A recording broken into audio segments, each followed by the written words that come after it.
vil gerne fortælle lidt om den globale cirkulation. Først vil jeg gerne fortælle, at lavtryk det er, når at trykket er lavere et givet sted end dets omgivelser, og så modsat ved højtryk, hvor at trykket er højere et sted end dets omgivelser. Inden vi går i gang, vil vi gerne lige give 2 huskeregler. Den første det er, at højtryk det søger hen mod lavtryk.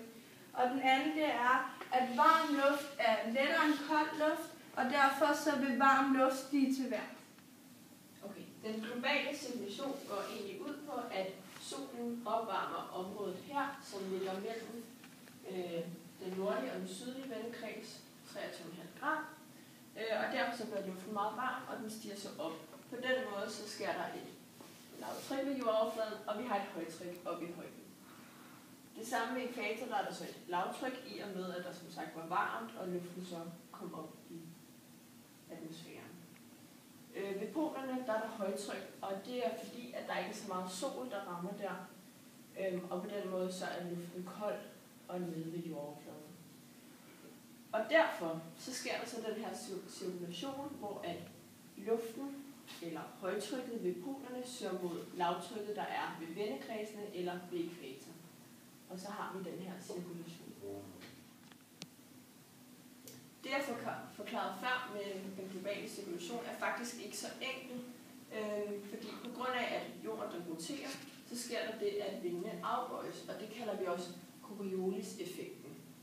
Det der sker, det er, at ved den nordlige halvkugle, der bøjes vindene mod højre, og ved den sydlige halvkugle, der bøjes vindene mod venstre.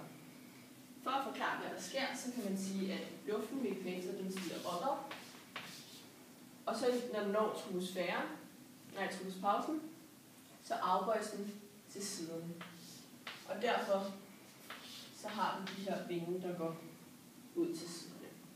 For lige at komme med et eksempel, så kunne man sige, at hvis man kaster noget vand ind mod en overflade, så spreder det sig rundt og ryger ikke igennem overfladen, og det er faktisk det samme, der sker her.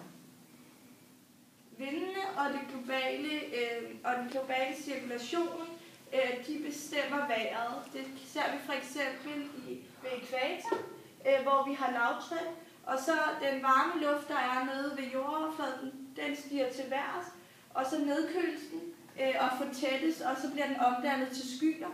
Og da vi ved, at varm luft kan indeholde mere nedbør end kold luft, så får vi meget kraftig nedbør ved ekvator. Det er også derfor, vi kan have regnskove osv. Det modsatte eksempel, det er ved polerne, hvor vi har højtryk, og derfor så har vi ingen nedbør.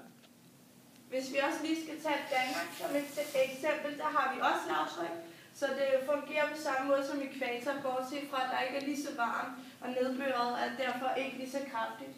Generelt så kan vi altså sige, at ved lavtryk, der er kun nedbør ved lavtryk.